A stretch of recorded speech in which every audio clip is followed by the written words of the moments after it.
ഏത് സ്കോർ ലഭിച്ചാൽ ഇന്ന റാങ്കിലെത്താം, ഏത് റാങ്ക് കിട്ടിയാൽ ഒരു ഗവൺമെന്റ് മെഡിക്കൽ കോളേജിൽ അഡ്മിഷൻ കിട്ടും. അത്രയും ശക്തിയേറിയ ഒരു പോരാട്ടം 2025 നിങ്ങൾ എക്സ്പെക്ട് ചെയ്യണം. Hello there NEET aspirants, this is AJ from Race. So 2025 NEET exam എഴുതാനുള്ള കടുത്ത പ്രിപ്പറേഷൻ നിങ്ങൾ ആരംഭിച്ചിട്ടുണ്ടായിരിക്കും. അപ്പോൾ നമ്മൾ നീറ്റ് എക്സാം എഴുതുന്നതിന് മുൻപ് തന്നെ നമ്മളുടെ മനസ്സിൽ ഒരു വലിയ ലക്ഷ്യം വേണം. ഏത് സ്കോറിലേക്കായിരിക്കണം നമ്മൾ എത്തിപ്പെടേണ്ടത്, അല്ലെങ്കിൽ ഏത് റാങ്കിലേക്കായിരിക്കണം ഈ വർഷം നമ്മൾ എത്തിപ്പെടേണ്ടതെന്നുള്ള ലക്ഷ്യം ആദ്യം തന്നെ നിങ്ങൾ മനസ്സിൽ അടിയുറച്ച് സൂക്ഷിക്കുക. അതിനുവേണ്ടി കഴിഞ്ഞ വർഷങ്ങളിൽ നടന്ന നീറ്റ് എക്സാമുകളെ കുറിച്ച് നിങ്ങൾ അറിയണം. എക്സാമിൻ്റെ പാറ്റേൺ, എത്ര കുട്ടികളാണ് ഫുൾ മാർക്ക് സ്കോർ ചെയ്തത്, ഏത് സ്കോർ ലഭിച്ചാൽ ഇന്ന റാങ്കിലെത്താം, ഏത് റാങ്ക് കിട്ടിയാൽ ഒരു ഗവൺമെൻറ് മെഡിക്കൽ കോളേജിൽ അഡ്മിഷൻ കിട്ടും, അല്ലെങ്കിൽ നിങ്ങൾ ആഗ്രഹിക്കുന്ന ചില കുട്ടികൾ കോഴിക്കോട് മെഡിക്കൽ കോളേജിൽ പഠിക്കണം എന്ന് ആഗ്രഹിക്കുന്നുണ്ടായിരിക്കും, ചില ആളുകൾക്ക് എയിംസിൽ പഠിക്കണം എന്നായിരിക്കും ആഗ്രഹം, ജിപ്മർ കോളേജുകളിൽ പഠിക്കാൻ ആഗ്രഹമുള്ളവരുണ്ടായിരിക്കും. അപ്പോൾ ഇതിനൊക്കെ വേണ്ടിയിട്ട് ഏതൊരു സേഫ് സ്കോറിലേക്കാണ് നമ്മൾ എത്തേണ്ടതെന്ന് നിങ്ങൾ അറിയണം. അപ്പോൾ ഞാൻ പറഞ്ഞതുപോലെ തന്നെ 2025 നീറ്റ് അത്ര രസകരമായിരിക്കില്ല, അത്ര സുഖകരമായിരിക്കില്ല. വളരെ ശക്തമായ ഒരു മത്സരം തന്നെ നിങ്ങൾ അവിടെ പ്രതീക്ഷിക്കേണ്ടതായിട്ടുണ്ട്. അതെന്തുകൊണ്ടാണെന്ന് കുറച്ച് ഡേറ്റ വെച്ച് നമ്മൾ അനലൈസ് ചെയ്യാൻ പോവുകയാണ്. അപ്പോൾ നിങ്ങളെ പേടിപ്പിക്കാൻ വേണ്ടിയിട്ടൊന്നുമല്ല, അത്രയും ശക്തിയേറിയ പ്രിപ്പറേഷൻസ് നിങ്ങൾ ഇപ്പോഴേ ആരംഭിക്കണം. അത് മനസ്സിലാക്കാൻ വേണ്ടിയിട്ട് മാത്രമാണ്. നമ്മൾ എന്ത് കാര്യം ചെയ്യുമ്പോഴും അതിൻ്റെ എല്ലാ വശങ്ങളും അറിഞ്ഞിരിക്കണം അല്ലേ. അതിൽ എന്തൊക്കെയാണ് നിങ്ങൾ നേരിടാൻ പോകുന്ന പ്രശ്നങ്ങൾ, ആ ഒരു എക്സാം എഴുതുമ്പോൾ ഏത് ലെവലിലുള്ള കുട്ടികളെ ആയിരിക്കും നിങ്ങൾ നേരിടേണ്ടതായിട്ട് വരുന്നത്, എത്രമാത്രം ശക്തിയേറിയ പോരാട്ടമാണ് അവിടെ നടക്കുന്നത് എന്നറിയാൻ വേണ്ടിയിട്ട് നമ്മൾ കഴിഞ്ഞ വർഷത്തെ എക്സാംസ് ഒക്കെ ഒന്ന് അനലൈസ് ചെയ്ത് നോക്കുകയാണ്. അപ്പോൾ കഴിഞ്ഞ 2024 ഓരോ കോളേജിലും കിട്ടിയ കുട്ടികളുടെ റാങ്ക് ഡീറ്റെയിൽസ് ഒക്കെ നമ്മൾ ലാസ്റ്റ് ഡിസ്കസ് ചെയ്യുന്നതായിരിക്കും. സോ നമുക്കൊന്ന് നോക്കാം. 2019 ആദ്യം നിങ്ങൾ നോക്കുക മക്കളെ. 15 ലക്ഷം കാൻഡിഡേറ്റ്സ് ആയിരുന്നു നീറ്റ് എക്സാമിന് വേണ്ടി രജിസ്റ്റർ ചെയ്തത്. 2020 ആയപ്പോഴത്തേക്ക് വലിയ വ്യത്യാസമില്ല, ഏകദേശം ഒരു 1 ലാഖിൻ്റെ വ്യത്യാസം, 1 ലാഖ് ഇല്ല, ഒരു 70,000 കുട്ടികൾ കൂടുതലായിട്ട് വന്നിട്ടുണ്ട്. ഏകദേശം ഒരു 16 ലക്ഷം കുട്ടികളാണ് 2020 രജിസ്റ്റർ ചെയ്തത്. എന്നാൽ 2021 ആയപ്പോഴേക്കും അത് 16 ലക്ഷമായിട്ട് ഉയർന്നു, 16,14,000. അവിടെയും വലിയ ഡിഫറൻസ് ഇല്ല, ഏകദേശം ഒരു 20,000 കുട്ടികൾ മാത്രമാണ് കൂടുതലായിട്ട് രജിസ്റ്റർ ചെയ്യുന്നത്. എന്നാൽ 2022 എത്തിയപ്പോഴോ അത് 18,70,000 ഉയർന്നിട്ടുണ്ട്. 2023 എത്തിയപ്പോൾ 20,87,000 കാൻഡിഡേറ്റ്സ് ആണ് രജിസ്റ്റർ ചെയ്തതെങ്കിൽ കഴിഞ്ഞ വർഷം 2024 24 ലക്ഷം വിദ്യാർത്ഥികളാണ് നീറ്റ് എക്സാമിന് വേണ്ടി രജിസ്റ്റർ ചെയ്യുന്നത്.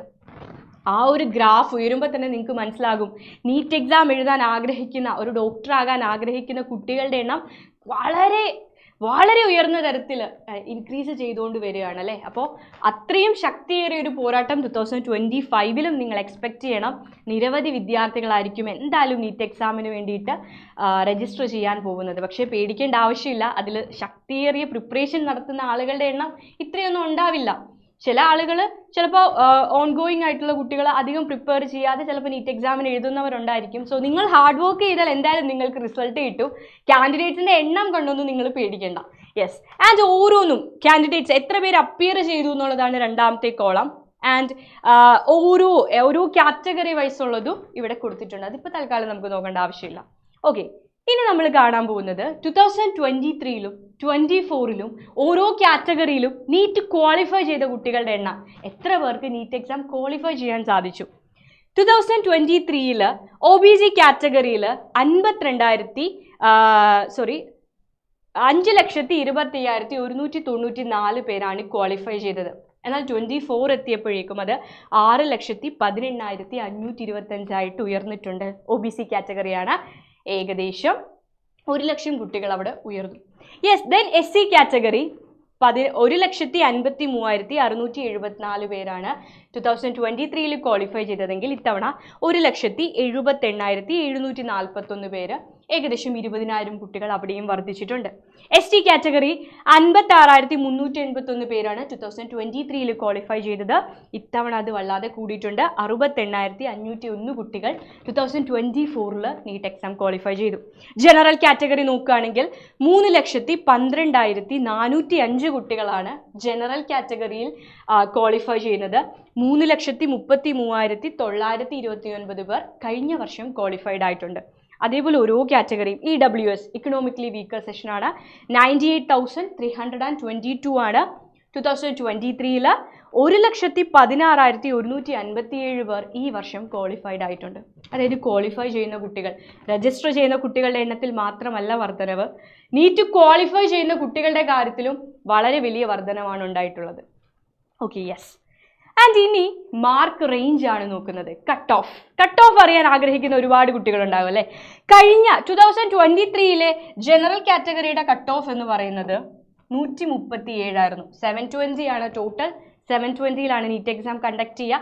അതിൽ 137 ജനറൽ കാറ്റഗറിയിൽ കിട്ടിയ കുട്ടികൾ നീറ്റ് എക്സാം ക്വാളിഫൈഡ് ആയിട്ടുണ്ട്. എന്നാൽ 2024 കട്ട് ഓഫ് നിങ്ങൾ ശ്രദ്ധിക്കണം, 162 ആണ് കട്ട് ഓഫ്. കട്ട് ഓഫ് വളരെ ഉയർന്നിട്ടുണ്ട് അല്ലെ? 137 നിന്ന് 162 ആയിട്ട് ജനറൽ കാറ്റഗറിയുടെ കട്ട് ഓഫ് ഉയർന്നു. അതിൽ നിന്ന് മനസ്സിലാക്കേണ്ടത് നീറ്റ് സ്കോറും ഉയർന്നിട്ടുണ്ട്. കുട്ടികൾക്ക് വളരെ വളരെ മികച്ച രീതിയിൽ നമ്മുടെ കുട്ടികൾ കഴിഞ്ഞ വർഷം നീറ്റിന് സ്കോർ ചെയ്തു. അതായത് ആദ്യം നീറ്റിൻ്റെ റിസൾട്ട് പബ്ലിഷ് ചെയ്യുന്ന സമയത്ത് ഏകദേശം 60-ലധികം കുട്ടികൾക്ക് 720 ഔട്ട് ഓഫ് 720 ഉണ്ടായിരുന്നു. അത്രയും പെർഫോമൻസ് ആണ് നമ്മുടെ കുഞ്ഞുങ്ങൾ കാഴ്ചവെച്ചത്. എന്നാൽ നീറ്റിൻ്റെ റിസൾട്ട് റീപബ്ലിഷ് ചെയ്യുന്ന ടൈമിൽ NCERTയിലെ ഒരു ക്വസ്റ്റ്യൻ, ഫിസിക്സുമായിട്ട് റിലേറ്റ് ചെയ്ത ഒരു ക്വസ്റ്റ്യനിൽ ഒരു പ്രശ്നം വന്ന NCERTയുടെ ആൻസർ എടുത്ത് റിസൾട്ട് റീപബ്ലിഷ് ചെയ്യേണ്ടതായിട്ട് വന്നിട്ടുണ്ട്. ആ ഒരു സമയത്ത് ഫുൾ മാർക്ക് കിട്ടിയ കുട്ടികളുടെ എണ്ണത്തിൽ ഒരു കുറവുണ്ടായിട്ടുണ്ട്. എന്നാൽ പോലും 2023 വെറും 2 കുട്ടികൾക്ക് മാത്രമായിരുന്നു 720 ഔട്ട് ഓഫ് 720 എങ്കിൽ ഈ വർഷം വളരെ വലിയ രീതിയിൽ ഫുൾ മാർക്ക് കിട്ടിയ കുട്ടികളുടെ എണ്ണം ഉയർന്നിട്ടുണ്ട്. ഓക്കെ അല്ലേ? യെസ്. ആൻഡ് നിങ്ങൾ നോക്കിക്കോ, ഇവിടെ ഓരോ കട്ട് ഓഫ് റേഞ്ച് ആണ് കൊടുത്തിരിക്കുന്നത്. OBC കാറ്റഗറിയുടെ കട്ട് ഓഫ് ഉണ്ട്, SC ഉണ്ട്, ST ഉണ്ട്. ഓരോരുത്തരുടെയും കട്ട് ഓഫ് റേഞ്ചും പെർസെൻറ്റൈലുമാണ് ഇവിടെ കൊടുത്തിരിക്കുന്നത്. ഓക്കെ അല്ലേ? യെസ്. ഇനി കേരളത്തിൽ നിന്നും കഴിഞ്ഞ 2 വർഷങ്ങളായിട്ട് അപ്ലൈ ചെയ്യുന്ന ആൾക്കാരുടെ എണ്ണം നമുക്ക് നോക്കാം. കേരളത്തിൽ ഈ 2023 രജിസ്റ്റർ ചെയ്തത് 1,37,396 പേരാണ്. അതിൽ 75,362 പേരും ക്വാളിഫൈഡ് ആയിട്ടുണ്ട്. ആൻഡ് ഈ വർഷം അത് ഉയർന്നിട്ടുണ്ട്. 1,44,811 പേർ രജിസ്റ്റർ ചെയ്തപ്പോൾ ക്വാളിഫൈഡ് ആയിട്ടുള്ളത് 86,713 പേരാണ്. അപ്പോൾ കേരളത്തിൽ നിന്നുള്ളത് കാണിക്കാനുള്ള റീസൺ നിങ്ങൾക്കറിയാം. കേരളത്തിലും ഇന്ത്യയിലുമുള്ള ഗവൺമെൻറ് MBBS സീറ്റുകളുടെ 85% സ്റ്റേറ്റ് മെറിറ്റിലൂടെയും 15% ഓൾ ഇന്ത്യ കോട്ട വഴിയുമാണ് പ്രവേശനം നടക്കുക അല്ലെ? 85% സീറ്റിലും കേരളത്തിൻ്റെ ക്രൈറ്റീരിയ അനുസരിക്കുന്ന നമ്മുടെ കുട്ടികൾക്കായിരിക്കും അഡ്മിഷൻ ലഭിക്കുക. ബാക്കി 15% ഇന്ത്യയിലെ ഏത് ഗവൺമെൻറ് മെഡിക്കൽ കോളേജിലും ഈ 15% സീറ്റ് ഓൾ ഇന്ത്യ കോട്ടയിലൂടെ നിങ്ങൾക്ക് അപ്ലൈ ചെയ്യാനായിട്ട് സാധിക്കും. കേരളത്തിലെ ഗവൺമെൻറ് മെഡിക്കൽ കോളേജുകളിലെ സീറ്റുകളും നിങ്ങൾക്ക് ഈ 15%-ലൂടെ അപ്ലൈ ചെയ്യാം. യെസ്, അതിൻ്റെ ഡീറ്റെയിൽസ് ഒക്കെ നമ്മൾ ഇനി വരുന്ന വീഡിയോയിൽ ഡിസ്കസ് ചെയ്യുന്നതായിരിക്കും. ആൻഡ് ഇനി നോക്കുക, ഈ കാണുന്നത് ആദ്യത്തെ 100 റാങ്ക് കിട്ടിയ കുട്ടികളുടെ ലിസ്റ്റാണ്. ഓക്കെ, നീറ്റ് എക്സാമിൽ ഫസ്റ്റ് 100 റാങ്ക് സെക്യൂർ ചെയ്ത കുട്ടികളുടെ ലിസ്റ്റാണ്. അതിൽ കാണാം നിങ്ങൾക്ക് ഈ 17 ആളുകൾക്കും 720 ഔട്ട് ഓഫ് 720 ആണ്. 720 മേടിച്ച കുട്ടികളുടെ ലിസ്റ്റാണ് ഈ കാണുന്നത്. യെസ്, അപ്പോൾ 720 തന്നെ നിങ്ങൾ ലക്ഷ്യം വെക്കുക. യെസ്, ഇനി കാണേണ്ടത് കഴിഞ്ഞ വർഷം 2024, അതായത് ഈ കഴിഞ്ഞു പോയ വർഷം 3rd അലോട്ട്മെൻറ്റ് പ്രകാരം കേരളത്തിലെ ഓരോ ഗവൺമെൻറ് മെഡിക്കൽ കോളേജിലും അഡ്മിഷൻ കിട്ടിയ കുട്ടികളുടെ റാങ്ക് ഡീറ്റെയിൽസ് ആണ്. ഓക്കെ, അപ്പോൾ നോക്കുക. ആദ്യം TD ഗവൺമെൻറ് മെഡിക്കൽ കോളേജ് ആലപ്പുഴയാണ്. ഓപ്പൺ വിഭാഗത്തിൽ 849കാരനാണ് ആലപ്പുഴയിൽ അഡ്മിഷൻ ലഭിക്കുന്നത്. എറണാകുളം നോക്കുകയാണെങ്കിൽ 954 കിട്ടിയ ആൾക്കാണ് ഗവൺമെൻറ് മെഡിക്കൽ കോളേജിൽ ഒരു MBBS സീറ്റ് ലഭിക്കുന്നത്. ആൻഡ് ഇടുക്കി അതിന് മുൻപേ തന്നെ ക്ലോസ് ചെയ്തിട്ടുണ്ട്, 3rd അലോട്ട്മെൻറ്റിന് മുൻപ് തന്നെ. യെസ്, കോഴിക്കോട് 3rd അലോട്ട്മെൻറ്റ് ആണ് നമുക്ക് ഫൈനൽ അലോട്ട്മെൻ്റ് ആയിട്ട് കണക്കാക്കാം. കാരണം അതിനുശേഷം സ്ട്രേ വേക്കൻസി റൗണ്ട് മാത്രമാണുള്ളത്. ഒഴിവ് വരുന്ന സീറ്റുകളിലേക്കുള്ള നിയമനമായിരിക്കും അവിടെ നടക്കുക. യെസ്, അപ്പോൾ 3rd അലോട്ട്മെൻറ്റിലൂടെ കോഴിക്കോട് മെഡിക്കൽ കോളേജിൽ അഡ്മിഷൻ ലഭിച്ചത് 275 റാങ്കുകാരനും. അതേപോലെ കൊല്ലം പാരിപ്പള്ളി ഗവൺമെൻറ് മെഡിക്കൽ കോളേജിൽ അഡ്മിഷൻ ലഭിച്ചത് 952, കണ്ണൂർ 947. ഇതൊക്കെ ഓപ്പൺ വിഭാഗമാണ്. 618 കോട്ടയം മെഡിക്കൽ കോളേജിൽ അഡ്മിഷൻ ലഭിച്ചത്. മഞ്ചേരി മലപ്പുറത്ത് 950 അഡ്മിഷൻ ലഭിച്ചത്. ദെൻ തൃശ്ശൂർ 632, ട്രിവാൻഡ്രം 428. അപ്പോൾ ഓപ്പൺ വിഭാഗത്തിൽ ഒരു 200 മുതൽ ഒരു 954 വരെയുള്ളവർക്ക് അഡ്മിഷൻ ലഭിച്ചിട്ടുണ്ട്, ഗവൺമെൻറ് സീറ്റ് ലഭിച്ചിട്ടുണ്ട്. ഗവൺമെൻറ് മെഡിക്കൽ കോളേജിൽ തന്നെ MBBSന് പ്രവേശനം ലഭിച്ചിട്ടുണ്ട്. ദെൻ ഓരോ കാറ്റഗറിയുടെയും കൊടുത്തിട്ടുണ്ട്. ഈഴവ കാറ്റഗറി ആണെങ്കിൽ ആലപ്പുഴയിൽ 1020കാരനാണ് അഡ്മിഷൻ ലഭിച്ചത്. എറണാകുളത്ത് 1267, ഇടുക്കി 2483. ഇനി മുസ്ലിം കാറ്റഗറി ആണെങ്കിൽ 970ക്കാണ് ആലപ്പുഴയിൽ അഡ്മിഷൻ ലഭിച്ചത്. കോട്ടയം നോക്കുകയാണെങ്കിൽ 744-നാണ്. കോഴിക്കോട് 320 റാങ്കുകാരനാണ് കോഴിക്കോട് അഡ്മിഷൻ ലഭിച്ചത്. അങ്ങനെ ഓരോ കാറ്റഗറിയും ഉണ്ട്. BH കാറ്റഗറി ബാക്ക്വേർഡ് ഹിന്ദു ആണെങ്കിൽ കോഴിക്കോട് 686 റാങ്കുകാരനാണ് അഡ്മിഷൻ ലഭിച്ചത്. ഓക്കെ അല്ലേ? ദെൻ ST കാറ്റഗറി എടുക്കുകയാണെങ്കിൽ കോഴിക്കോട് 15108 റാങ്കുകാരനാണ് അഡ്മിഷൻ ലഭിച്ചത് ST കാറ്റഗറിയിൽ. ആലപ്പുഴയിലാണെങ്കിൽ 19501 റാങ്കുകാരനാണ്.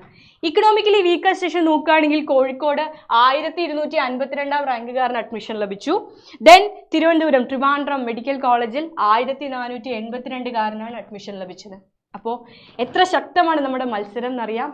പ്രഷർ ഒന്നുമില്ലാതെ, ടെൻഷൻ ഒന്നുമില്ലാതെ നിങ്ങൾ മത്സരിച്ചോളുക, പഠിച്ചോളുക. പക്ഷേ ഒരു ലക്ഷ്യം വേണം, എൻ്റെ റാങ്ക് ഇതായിരിക്കണം. 2025 നീറ്റിൽ ഞാൻ ഇത് സ്കോർ ചെയ്യും, ഈ സ്കോറിലേക്ക് ഞാൻ എത്തും. ഫുൾ മാർക്ക് തന്നെ ആവട്ടെ നിങ്ങളുടെയും. ഫുൾ മാർക്ക് ലക്ഷ്യം വെച്ച് പഠിക്കുക. യെസ്, ആൻഡ് എൻ്റെ റാങ്ക് 1000-നുള്ളിൽ ഒരു റാങ്ക് ഞാൻ സെക്യൂർ ചെയ്യുമെന്നുള്ള ഉറപ്പ് നിങ്ങൾക്കുണ്ടായിരിക്കണം. യെസ്, ആ ഉറപ്പോടെ പഠിച്ചോളുക. നിങ്ങൾക്ക് ഉറക്കം വരുന്ന ടൈമിലോ അല്ലെങ്കിൽ ക്ഷീണം വരുന്ന സമയത്തോ ഒക്കെ നിങ്ങൾ ആലോചിക്കുക, എനിക്ക് ഈ കോളേജിലാണ്, എനിക്കിപ്പോൾ ട്രിവാൻഡ്രം മെഡിക്കൽ കോളേജിൽ അഡ്മിഷൻ വേണം, എനിക്ക് ഈ റാങ്കിൽ എത്തിയേ പറ്റൂ. എനിക്ക് കോഴിക്കോട് ഗവൺമെൻറ് മെഡിക്കൽ കോളേജിൽ അഡ്മിഷൻ വേണം, എനിക്ക് ഈ റാങ്കിൽ എത്തിയേ പറ്റൂ. എനിക്ക് എയിംസിൽ പഠിക്കണം, എന്നാൽ ഞാൻ ആദ്യത്തെ ഓൾ ഇന്ത്യ ലെവലിൽ തന്നെ ഏറ്റവും ഉയർന്ന റാങ്കിൽ ഞാൻ എത്തേണ്ടതായിട്ടുണ്ട്. യെസ്, അപ്പോൾ ആ ഒരു ലക്ഷ്യത്തോടെ പഠിക്കുക. നമുക്ക് ഈ വർഷങ്ങളിൽ വീണ്ടും ഒരുപാട് വീഡിയോസിലൂടെ ഇനിയും കാണാം മക്കളെ. All the very best. Thank you.